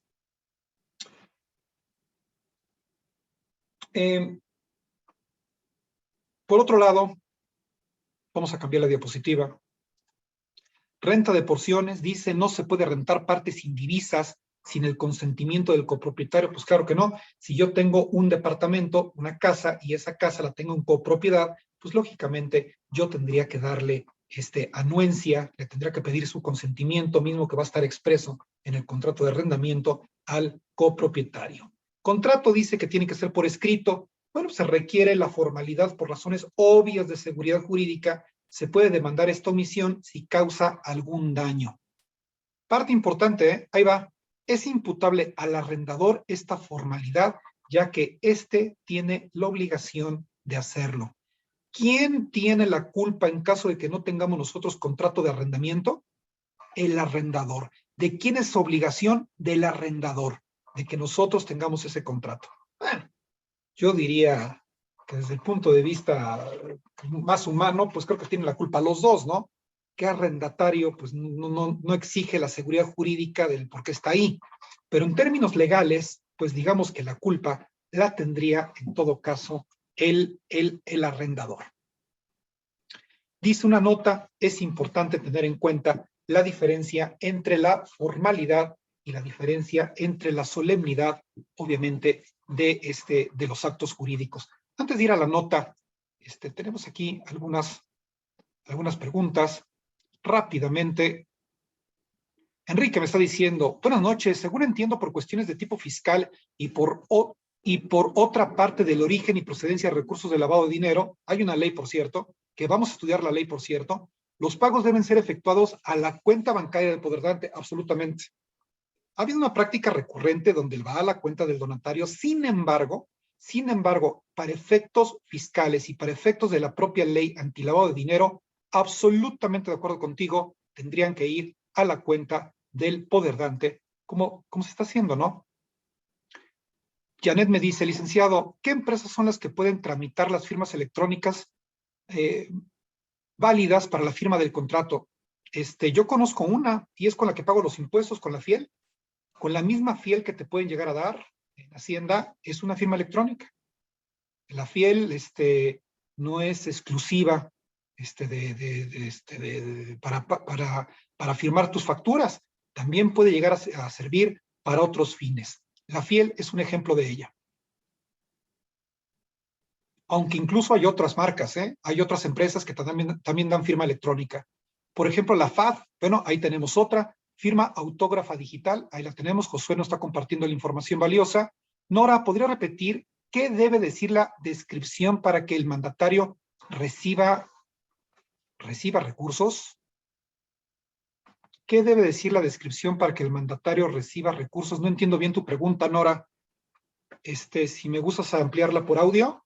Así, aquí estoy, gracias. Bien, hace un rato en los mandatos se comentaba que hay una cláusula que debe de tener que el arrendador le da un poder al mandato, y qué cláusula debe tener para que el notario pueda darle la opción de que pueda recibir el dinero del poder general. ¿El mandatario? El mandatario, sí. Tendría que ser, digo, la cláusula no es una cláusula, es una cláusula que el notario se inserta, donde se faculta, pocas palabras, se faculta al apoderado a recibir las cantidades de dinero. No tiene una especialidad, no tiene ¿cómo decírtelo? No tiene una característica específica, vaya esa cláusula, simplemente basta con que lo diga. Aunque lo más sugerible, lo más recomendable, obviamente, y para efectos fiscales, como bien estaba apuntando Enrique, es que el dinero, insisto, vaya a la cuenta del arrendador propietario. Sí, gracias. Con los temas fiscales, por supuesto, ¿no? Con lo cual estoy completamente de acuerdo. Octavio, ¿y con la muerte de alguna de las partes se extingue el mandato? ¿En qué casos? En esos casos. En los casos en que la persona llegue a fallecer, se extingue el mandato. En caso de que cumpla su vigencia, se extingue el mandato. En caso de revocación expresa del documento, también, Octavio, se puede llegar a extinguir los mandatos. Yadet me pregunta, ¿los mandatos tienen vigencia? Claro que sí tienen vigencia, ya habíamos comentado, atemporales en la Ciudad de México y con ciertas temporalidades dependiendo del Estado de la República donde nos encontremos. Pérez Alonso, buenas noches. ¿Qué hay que hacer cuando en el contrato de arrendamiento está estipulado que deberá, vámonos, ya se me movió, deberá entregarse el inmueble al final del plazo y el arrendatario se niegue a entregar el inmueble? Voy a leer de nueva cuenta tu pregunta. ¿Qué hay que hacer cuando en el contrato de arrendamiento está estipulado que deberá entregarse el inmueble al final del plazo? Perfecto. Es decir, no queremos que exista la tácita reconducción. Y al final del plazo, el arrendatario se niega a entregar el inmueble, hay que demandar. Yo recomiendo que primero lo solicitemos dócilmente y, como yo digo, por la buena, y si esto no es posible, Pérez Alonso, yo recomiendo que nos vayamos a un juzgado especializado en materia de arrendamiento inmobiliario, como tenemos en la Ciudad de México y en otros estados de la República, y demandemos justamente esa situación, activemos cláusulas penales y, ¿por qué no?, el cobro de las garantías si es que esa persona aún continúa viviendo fuera de la vigencia del contrato. Elizabeth me dice, un ejemplo, si unos menores de edad recibieron una casa por herencia, muy bien, y los papás ya fallecieron, ellos pueden rentar la casa, o el tutor o el que firma el contrato y recibe el dinero por esa renta. Así es. Así es, efectivamente. Si son menores de edad, recibieron la casa, resulta que la casa se puede rentar, sí se puede rentar. ¿Quién puede rentar la casa? Los menores no tienen capacidad de ejercicio. Únicamente lo pueden rentar los tutores o las tutrices, en este caso. Cobran la renta. Claro, ¿quién va a cobrar la renta? Los niños, obviamente no. Tendría que hacerlo el tutor y la tutriz y destinar estas cantidades de dinero, obviamente, a la manutención de los menores.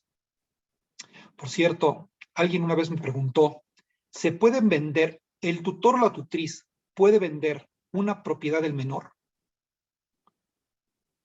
La casa es del menor, pero resulta que ese tutor o tutriz puede vender la casa por la razón que sea. Hay un procedimiento judicial para eso. Hay una vía legal que se llama licencia de menor. Y sí, teóricamente, son esas cositas de la ley donde dice que teóricamente se puede y prácticamente es casi imposible. Teóricamente sí es posible. Teóricamente la ley nos abre la puerta para hacerlo. Pero no es un juicio difícil. Es un juicio extremadamente difícil de ganar. ¿Por qué? Porque el tutor o la tutriz tienen que garantizar a ultranza el retorno de los bienes al menor. Tienen que garantizarle que esos bienes van a retornar al patrimonio del menor con las actualizaciones incluso que puede llegar a existir a través del tiempo. Esta clase de licencias de menor, créanme que es casi, se lo digo como abogado, es casi misión imposible. Una persona una vez me lo pidió, me lo dijo, yo tenía experiencia en ese tema, y le dije tal cual. Créanme que es casi imposible ganar un juicio de esa naturaleza. Es extremadamente difícil. Y una vez se lo aviso. Bueno, al final me dijo, no, si es tan difícil, mejor no. Mejor. Luego me van a decir, licenciado, pues ahora se lo contratamos y no pudo. Y una vez le dije que era muy difícil. ¿Cuál es la diferencia entre un contrato de arrendamiento tradicional y uno no tradicional? Gracias. Miguel, si me gustas ampliar tu pregunta por audio, te lo voy a agradecer. Gracias.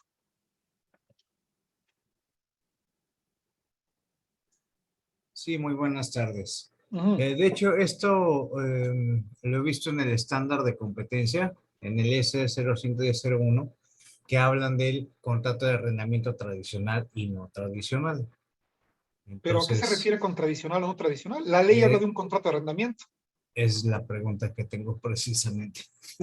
No es un término jurídico, Miguel, no es algo legal, no es algo jurídico, propiamente, no es algo que esté considerado en la ley. Cuando hablamos de contratos tradicionales o no tradicionales, si alguien más quiere abundar, por cierto, en el tema, excelente, pero en términos jurídicos, en términos de legalidad, pues no existe tal diferencia. Quizá en otros tenores se haga alguna diferencia en ese sentido, ¿no? Con todo gusto lo apunto entre tradicional o no tradicional, y con todo gusto en la siguiente clase lo podemos platicar ya de manera documentada, Miguel, pero no es un tema jurídico. Ok, muchas gracias. Gracias. Gracias, me está diciendo Pérez Alonso, gracias a ti, Elizabeth, gracias a ti también. Cuando una persona, dice Kika, cuando una persona subarrienda una propiedad con autorización de los dueños, en caso de inconvenientes con el inquilino, ¿quién debe demandar? ¿El arrendatario que subarrendó o los propietarios? Otra vez voy a repetir, cuando una persona subarrienda una propiedad con autorización de los dueños, ya está. En el caso de inconvenientes con el inquilino, con el subarrendatario, quiero entender, ¿quién debe demandar? ¿El arrendatario que subarrendó, más bien el subarrendador que subarrendó, es ahí donde no entendí, o los propietarios? No, pues a quien le quedaron mal. En este caso tendría que demandar el subarrendador, es decir, el arrendatario que es primigenio, que es inicial, tendría que demandar, pues obviamente, el incumplimiento. Es fácil de entenderlo. ¿Quién está involucrado en el incumplimiento del contrato? ¿El arrendador, el subarrendador o el subarrendatario? No, es que el subarrendatario fue la persona que lo incumplió. Entonces el subarrendador, que es el arrendatario inicial, es la persona que tendría necesariamente que demandar.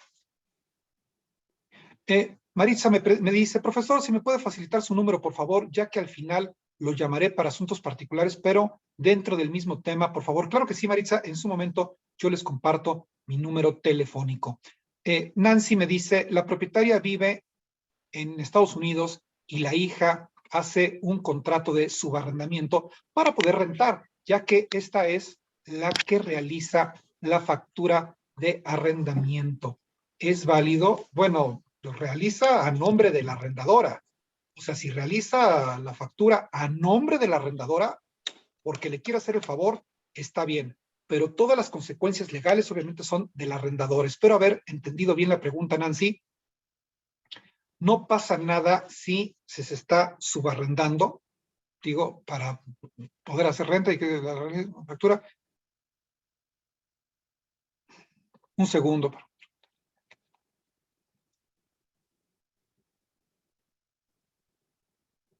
Ok, ya te entendí. Si la hija está subarrendando, ¿quién tiene que hacer la factura? La subarrendadora, obviamente. La subarrendadora, ¿por qué? Porque es la que tiene la ganancia gravable en virtud del subarrendamiento que está haciendo. Entonces me parece válido. Espero haberlo entendido bien, disculpa. Oscar Tengo Moreno. una duda, licenciado, perdón.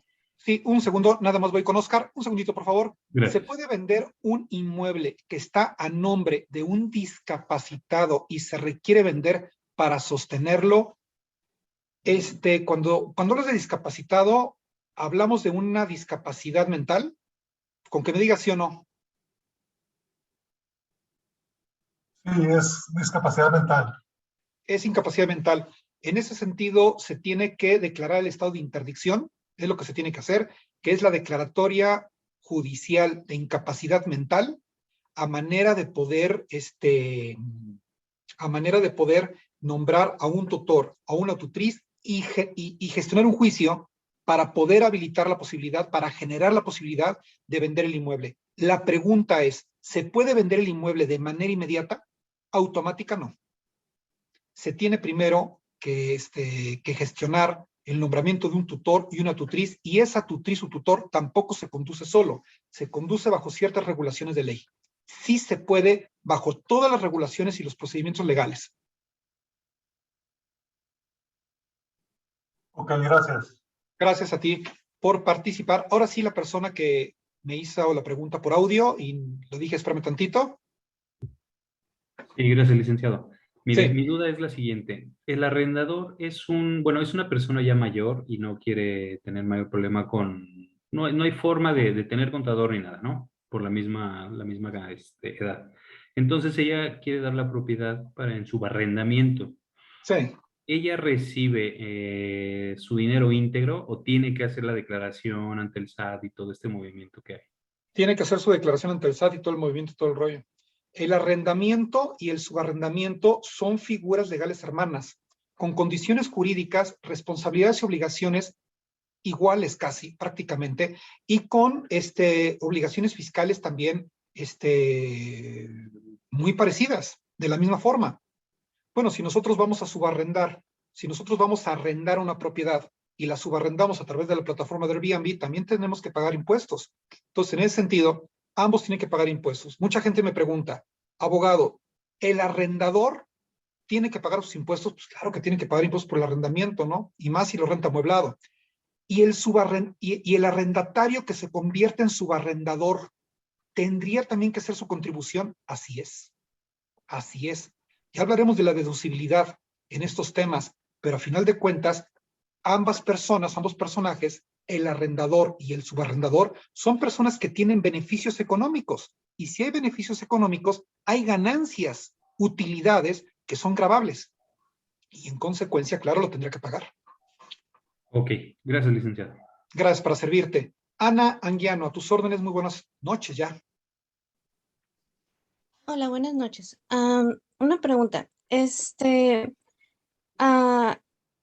la casa de mis abuelos se decidió rentar. En el contrato viene estipulado que yo voy a ser la que lo va a administrar, por así decirlo. Pero la casa en realidad queda a nombre, una parte de mi mamá y otra parte de mi tío. En este caso, entre ellos hizo un acuerdo verbal y supuestamente pues se estipularon qué parte le iba a quedar a cada uno. Entonces, yo he empezado a hacer facturas a la persona que se le está arrendando. En ese caso yo tengo entendido que yo soy como la subarrendadora, porque a final de cuentas no está mi nombre a la propiedad, pero mi mamá se firmó contrato y todo. ¿Está bien hecho o tendría que ser la factura a nombre de mi mamá? No sé Vamos si a entendí ver. mi pregunta. ¿Los abuelos ya murieron? ¿Es una sucesión? Sí. Sí. Ya murieron. Segunda pregunta, ¿tenemos radicación? ¿Ya hicieron la sucesión? ¿Ya se adjudicaron? Sí. Ok, tenemos una escritura de adjudicación a nombre de los herederos, entre ellos tu mamá, ¿correcto? Sí, de hecho ya está inscrito hasta ¿cómo se dice? En el registro público de la propiedad. Ajá, de hecho quien aparece como en el registro público de la propiedad es mi mamá. Ok, entonces, ya no estamos hablando de herederos, ya estamos hablando de propietarios. La adjudicación transforma, convierte a los herederos en propietarios. Ya estamos hablando de propietarios. Entonces, la propietaria titular es tu mamá, quien tiene en todo caso que hacer esas facturas y tendría que sacarlas de ella, es tu mamá, no tú. Porque ella es la propietaria de la casa y ella está rentando. Tú eres la administradora. Tú solamente tramitas, administras, gestionas para facilitar las cosas a tu mami, seguramente. Pero quien tiene la obligación fiscal es ella, porque ella tiene el derecho de dominio sobre la propiedad. Entonces está mal hecho ahí las cosas, como quien dice. Yo no puedo hacer factura. No, tiene que hacerlo tu mami, porque tu mami es la propietaria titular. Y en consecuencia, el contrato obviamente lo firma ella. Ella firmaría ese contrato de arrendamiento porque ella es la propietaria del inmueble. Entonces, Ajá, en consecuencia, al tener ella la titularidad del inmueble, ella firma el contrato de arrendamiento como debe ser y en consecuencia es ella la que tendría que expedir esas facturas, ya que el beneficio económico lo tiene ella como dueña. En consecuencia, la obligación fiscal sería de ella. Y aunque en el contrato venga de que yo soy la que voy a estar administrando y todo eso, no es válido. No, una cosa es el administrador, que lo podemos nosotros poner en el contrato de arrendamiento, y mencionamos como parte administradora, como administrador del mismo, para efecto de cobro de rentas, para efecto de pago de mantenimiento, para efecto del pago del predial, para efecto de atención, a lo que sea. Para efecto de si se va a subarrendar, bueno, podríamos también supervisarlo. Para efecto de administración, estás tú, pero para efecto fiscal y para efecto legal es tu mami. Ella es la dueña. ¿Cómo se podría hacer para que yo pudiera hacer las facturas? ¿Tú hacer las facturas? Ajá. Pero ya las estás haciendo, ¿no? Sí, la primera factura ya se hizo. Entonces, para ya no involucrar tanto, ¿hay alguna manera de que se pudiera quedar de que yo hiciera las facturas? Insisto, tu mami tiene que hacer las facturas. Las facturas tienen que salir a nombre de tu mamá. La contribuyente tendría que ser tu mami. Porque la relación contractual es con ella. Okay. ¿Ok? Bueno, vamos a continuar. Ok. ¿Sí está claro? ¿Laura? Sí, licenciado, disculpe, órdenes. buenas tardes a todos. No, Sí. Nada más quería yo hacer un pequeño comentario, licenciado. Es Sí. cierto que los comentarios de todos enriquecen este curso, pero sí, como comentario, creo que sí hay asuntos muy particulares. Pudieran mandarle un mensajito, obviamente con los debidos honorarios, ¿verdad? Porque veo que Claro. si nos vamos a caso particular por caso particular, nos estamos desviando del curso. Esto está tomando un poquito más de tiempo y reitero, es cierto, sí nos enriquecen, pero si no, no estamos avanzando. Tienes tú toda la razón, toda la razón. Ahora sí que yo por dar una buena atención, por ser muy cordial, obviamente, y con todo cariño, con todo gusto lo hago, pues sí, respondo las preguntas que pues, muchos son casos concretos, son casos particulares de cada uno de los estudiantes. Insisto, esto lo hago como una atención, como una cordialidad para todos ustedes. Pero a final de cuentas tienes tú toda la razón, efectivamente. También pediría, y en atención tuya, que los casos particulares, bueno, los viéramos fuera de clase, esto con la intención de hacer la clase más fluida. No creas que no me doy cuenta de esa situación. Insisto, de nueva cuenta, yo lo hago como un tema cordial, como un tema de atención para todos ustedes que se lo merecen. Pero por otro lado, pues sí, empieza como a frenar un poquito la fluidez que debe tener, la dinámica que debe tener la clase. Tomaré muy en cuenta tu comentario para las siguientes 6 clases que nos quedan por delante. Bueno, voy a continuar con la exposición. Son 6 minutos los que nos quedan de clase y los voy a aprovechar al máximo. En cuanto al mandato en el arrendamiento, Bueno, dice que hay generales, hay especiales, hay privados, hay verbales. Bueno, en cuanto al mandato del arrendamiento, y toda vez que nosotros ya vimos arrendamiento, ya vimos contrato de mandato, queda decir que el contrato que nosotros tendremos que utilizar, contrato de mandato que tendremos que utilizar para firmar un arrendamiento, sería un contrato para pleitos y cobranzas, actos de administración, en el caso de que nosotros queramos dar en arrendamiento, y actos de administración también, en el caso de que nosotros quisiéramos rentar. Existe un mandato por disposición de ley, que es la última parte de la diapositiva, que dice, en el caso de los albaceas y el cúmulo de sus atribuciones, gracias a las cuales pueden contratar. ¿Qué es un mandato por disposición de ley? ¿Qué es esto de mandato por disposición de ley? Un mandato por disposición de ley es un mandato que, de acuerdo a la ley, a una persona se le otorga porque tiene ciertas calidades jurídicas. El ejemplo, ahí va el ejemplo. El ejemplo es un albacea. Un albacea es una persona que tiene un mandato por disposición de ley. Esa personita que es albacea, pues digamos que no se le va a dar un poder. Basta con que sea nombrado albacea para que tenga un poder para pleitos y cobranzas y actos de administración. Tiene un poder homologado a lo que yo estoy diciendo. En consecuencia, el mandato por disposición de ley en caso de un albacea, que es en una sucesión testamentaria legítima, le da la facultad para poder rentar la propiedad materia de la sucesión. ¿Por qué? Porque tiene un poder para actos de administración. Vámonos con el tema de los derechos y obligaciones del arrendador. Dice el texto de la diapositiva, entre los derechos y obligaciones del arrendador, bueno, el arrendador está obligado, aunque no haya pacto expreso, aunque no lo diga el contrato, ¿a qué está obligado? A entregar al arrendatario la finca arrendada con todas sus pertenencias y en estado de servir para el uso convenido. Y si no hubo convenio expreso para aquel al que a su misma naturaleza estuviera destinada, así como en condiciones que ofrezca al arrendatario la higiene y seguridad del inmueble. Bueno, pues evidentemente está obligado a entregarlo en las condiciones que originalmente y por sentido común está destinado el inmueble.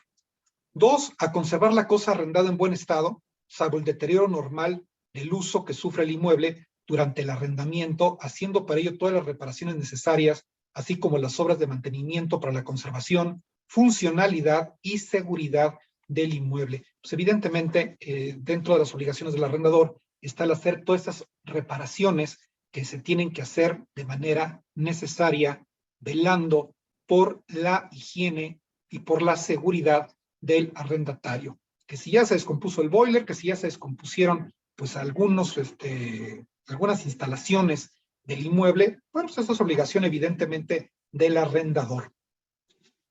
3, a no estorbar ni embarazar de manera alguna el uso de la cosa arrendada, a no ser que por causa de reparaciones urgentes e indispensables, a no ser por esa causa. Bueno, pues evidentemente no puedes perturbar tú al arrendatario la paz, la tranquilidad con que esta persona tiene derecho a vivir, tiene derecho a estar. Si un arrendatario ya está en el inmueble, pues tú no lo puedes incomodar, no lo puedes perturbar. 4, a garantizar el uso o goce pacífico de la cosa por todo el tiempo del contrato. Bueno, pues vamos de nueva cuenta, esto significa que la persona, el arrendatario, pues tiene derecho y tú la obligación como arrendador, pues a que le garantices el uso pacífico, el uso continuo y pacífico de la cosa dada en arrendamiento. 5, a responder de los daños y perjuicios que sufre el arrendatario por los defectos o vicios ocultos de la cosa anteriores al arrendamiento. ¿Quién tiene la culpa y quién va a tener que pagar todos los daños y todos los perjuicios por vicios ocultos anteriores al arrendamiento si causa daños al patrimonio del arrendatario? El arrendador. Y eso es otra de sus obligaciones. Una vez, si me permiten la anécdota, nada más para exponer el caso, una vez se celebró una operación de arrendamiento sobre una casa. Resulta que nosotros al arrendarla, pues, nosotros no sabíamos que tenía vicios ocultos, por eso no ocultos, pues no aparece, no figura. Resulta que pues en temporada de lluvias no sabíamos que había una gotera, ¿no? Y lo que no calculamos es que la gotera cayó exactamente encima de un piano. Las personas se fueron de viaje 15 días a Estados Unidos. Cuando regresaron, pues obviamente el costoso instrumento musical estaba estropeado porque la gotera constantemente le estaba cayendo, ¿no? Entonces, obviamente, nos llaman a nosotros, oiga, ¿qué va a pasar aquí? Bueno, quien tiene que pagar esta situación, evidentemente es el arrendador, puesto que la propiedad que tiene vicios ocultos anteriores al arrendamiento. Que por cierto, si quieren conocer el final de la historia, se pagó el arrendador, muy diligente, muy responsable, un caballero, por cierto, pagó la reparación justamente de este piano. Derechos y obligaciones ahora del arrendatario. Bueno, en cuanto a los derechos y obligaciones del arrendatario, nos dice rápidamente, vamos a verlo, a satisfacer la renta en la forma y tiempo convenidos. Bueno, pues lógicamente esa es su obligación, responsabilidad número 1, a responder de los perjuicios que la cosa arrendada sufra por culpa o negligencia de sus familiares. Ojo, una cosa es, digamos, el desgaste natural que por tiempo y que por el uso se le dé a la propiedad. En ese sentido estamos de acuerdo. Las cosas se desgastan y las cosas se deterioran por el simple hecho del devenir del tiempo. Y en ese sentido estamos completamente de acuerdo. Pero otra muy, muy diferente es que tú dilapides, destruyas por negligencia tuya de tus familiares o sirvientes o personal doméstico, perdón, la propiedad. En ese sentido, esa obligación de pago sería por el arrendatario. 3, finalmente, a servirse de la cosa solamente para el uso convenido o conforme a la naturaleza y destino de ella. No lo explico, está bastante obvio. Si es uso habitacional, no le puedes dar un uso diferente al que ya se tiene. Bueno, vamos a dejar la clase hasta el día de hoy. Les voy a compartir mi número telefónico con todo gusto. Esto para efecto de que si hay algunas preguntas ya de otras naturalezas que sí están relacionadas con el tema que estamos viendo, pero que a final de cuentas pues ya se matiza un poquito más como un tema personal. Con todo gusto les doy mi número telefónico para también poderlas solventar. Es el 55, un segundito por favor.